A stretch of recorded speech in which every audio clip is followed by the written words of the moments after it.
Hello tout le monde, je suis ravie de vous retrouver dans cette nouvelle vidéo. J'avais prévu de vous tourner une petite vidéo sympa, mais au final le temps est absolument immonde aujourd'hui, donc c'est pas grave, ce sera pour une prochaine fois. En attendant, j'ai une petite nouvelle à vous annoncer qui va très fortement vous intéresser, donc je vous invite à visionner avec attention cette vidéo. On va commencer déjà par faire un peu de bricolage sur le pré, puisque je viens de voir que je pense que ce matin il y a une branche qui est tombée du chêne qui a juste au-dessus des box et qui m'a défoncé une partie du fil. Vous voyez, il y a les abris qui sont là, il y a un chêne ici et un deuxième, et c'est celui-ci qui a posé problème. Et vous voyez là, il y a une branche juste ici là qui a dû tomber, c'est assez frais, et en fait là je vois que ma clôture, du coup le fil électrique est complètement détendu alors que normalement il est très tendu, et là on peut voir que j'ai l'impression qu'il y a quelque chose qui est tombé, il y a des morceaux de bois par terre, etc. Donc je pense qu'il s'est passé un truc ici, alors que sur le pré d'à côté c'est pas les mêmes dégâts. Regardez ça. Donc là tout est éclaté, ils avaient mis ça en fait, un fil ici, parce que les juments s'étaient déjà barrés par ici. Alors là, comme par hasard, la branche elle retombe pile à l'endroit où il faut pas, donc ça a aplati toutes les ronces. Je pense qu'on va retrouver une des juments pas loin. Ça a même cassé le piquet vert là qui est juste ici, il est cassé en deux. Donc il va falloir que je prévienne leur propriétaire pour qu'ils viennent réparer la prochaine fois que je les croise. Et en fait par terre on voit que du coup il y a eu comme une branche de ramassée où il y a du bois qui a été écrasé, et j'ai vu qu'il y a les roues d'un tracteur qui est passé alors qu'il passe jamais par là. Donc voilà, je pense que quelqu'un est venu dégager le chemin, mais franchement pas cool, surtout pour le pré d'à côté. Moi ça va, j'ai que le fil qui est détendu, donc voilà, je vais aller gérer ça. Le générateur est bien évidemment tout au bout, et j'en profiterai aussi pour aller faire un tour au niveau des sangliers. Vous savez, la clôture qu'on a fait ensemble dans l'une des dernières vidéos. Oh ça y est, il y a du soleil, on adore. Depuis tout à l'heure, ça n'arrête pas de faire des averses diluviennes et du soleil, des averses, du soleil, des averses, du soleil. Bref, voilà, on va aller voir au niveau du passage des sangliers dans la clôture là que j'avais à réparer pour voir s'ils sont passés ou pas. J'ai pas l'impression, parce que visiblement il n'y a pas de nouvelles traces, donc ça c'est très bien. Vous voyez, il y a encore, ça c'est les anciennes traces, hein. Toutes les mottes de terre, c'est du sanglier qui m'a retourné le terrain. Et ça va, il m'a retourné là où il y avait les ronces, donc c'est assez pratique. Allez hop, je désactive. Et toujours... Ouais, ça clignote toujours vert, c'est bon. Non. Ok, elle est débranchée. Du coup, maintenant, je vais pouvoir aller retendre mon fil correctement et la rebrancher ensuite. Maintenant, on va s'atteler à la recherche du passage des sangliers. Est-ce que vous en voyez un? Pour l'instant, non. Ah là, il y en a un beau. Ouh là là là là là là. Si j'ai pas bouché ça, mon Dieu. Oh, il est magnifique, je l'avais pas vu. Je crois que c'est un nouveau. Regardez-moi ce trou. Oh. Ouais, ça a l'air d'être tout neuf. Il est immense.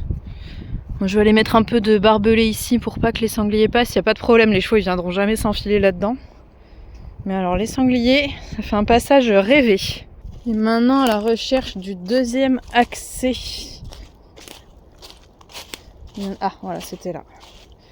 C'était là, mais pour le coup, là ils sont vraiment pas repassés. J'arrive à peine à voir le trou. Et ce que j'avais fait, ma petite barricade, là je sais pas si vous allez la voir, mais elle a très bien tenu là-bas derrière. Ça n'a pas bougé, donc ça on adore.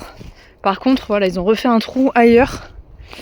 Et celui-là, faut vraiment que je le gère avant que ça dégénère. Allez, passons à ce fil. Du coup, on va pouvoir le retendre. Oh, le chantier.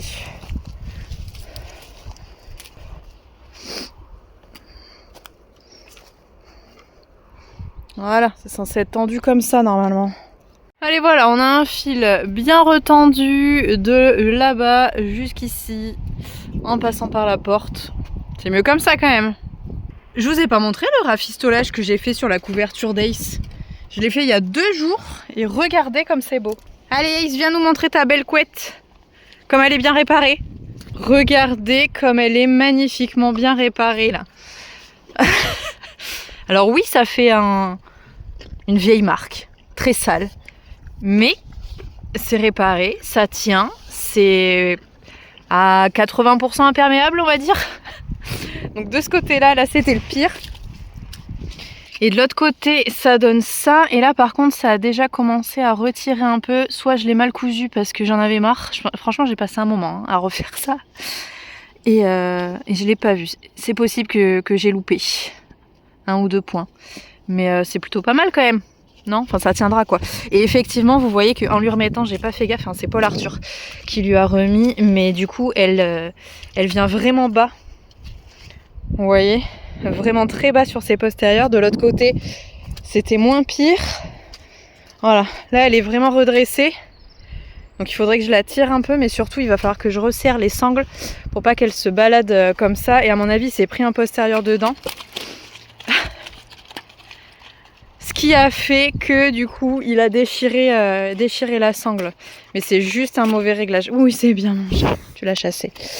C'est juste parce que je l'ai mal réglé qu'elle s'est déchirée comme ça. Ça m'agace un peu. Sinon, franchement, là, elle tient très bien. Il n'y a vraiment aucun problème. Malgré la terreur qu'on a là-bas. Elle tient, donc ça, on adore. Mission numéro 2, leur mettre du coup 2 bottes de foin dans les râteliers, dans les box. Ils sont en train d'en grignoter un peu. La fin de Bali est dessus. Mais il a pris un petit peu la pluie. Je pense qu'il leur plaît plus trop celui qu'il y a là-bas. Du coup, je vais mettre celui-ci au sec, comme je vous l'ai dit, à l'intérieur des box. Et ensuite, je vous parle du sujet principal de cette vidéo.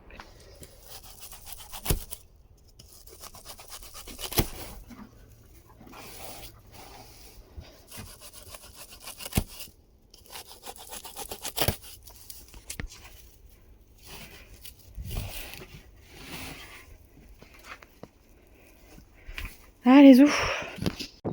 Allez, du coup, tout le monde est nourri. Toi aussi, t'étais au foin là qu'il y a dans ton box. Nagini est en train de manger dans son box aussi. Tout va bien. Il est temps de parler de vous du coup, monsieur Ace. Hein? Vous allez être le sujet principal de cette vidéo? Ben ouais. Et oui, parce que ça va être Ace le sujet principal de cette vidéo. Donc je me trouve un petit coin, hop, pour me poser dans le box et on va pouvoir discuter.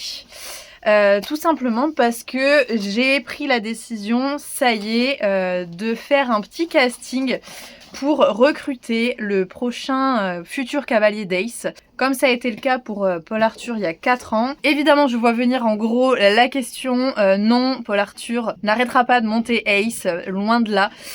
Il a encore une saison au moins à faire avec, ils veulent aller au championnat de France cette année, donc on va continuer la compétition exactement.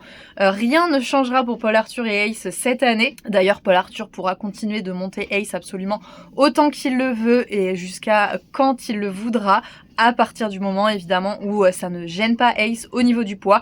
Oui, Paul Arthur va rapidement être trop grand, mais à partir du moment où le cavalier en fait est à sa place et sait très bien gérer son équilibre par rapport au poney, eh bien ça ne va pas poser de problème. D'autant plus que les deux se connaissent absolument par cœur, donc Ace a ses repères avec Paul Arthur et inversement.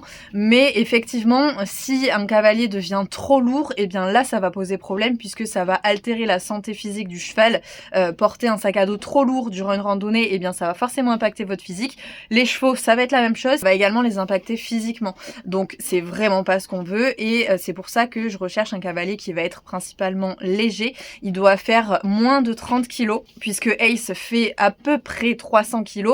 Donc l'idéal c'est d'avoir un poids du corps du cavalier qui fait entre 10 et 15% grand maximum du poids du cheval, surtout que Ace a vraiment pas un dos fort, c'est une grosse faiblesse chez lui, même s'il est pas du tout douloureux. La Veto l'a vu encore la dernière fois et m'a dit franchement c'est impressionnant parce que vu l'état, la tête de son dos, vraiment d'un point de vue extérieur ça fait peur, mais c'est sa morphologie et il vit très très bien avec. Il a encore une fois pas de douleur articulaire ou d'épineuse qui se touche, donc franchement on adore. Et donc il faut forcément que ça dure le plus longtemps possible et ça passe du coup par le choix d'un bon cavalier qui saura le travailler dans le bon sens. Après bien évidemment je ne recherche pas quelqu'un qui va avoir le niveau de Paul Arthur. Ça c'est pas grave si la personne a un niveau moyen ou débutant.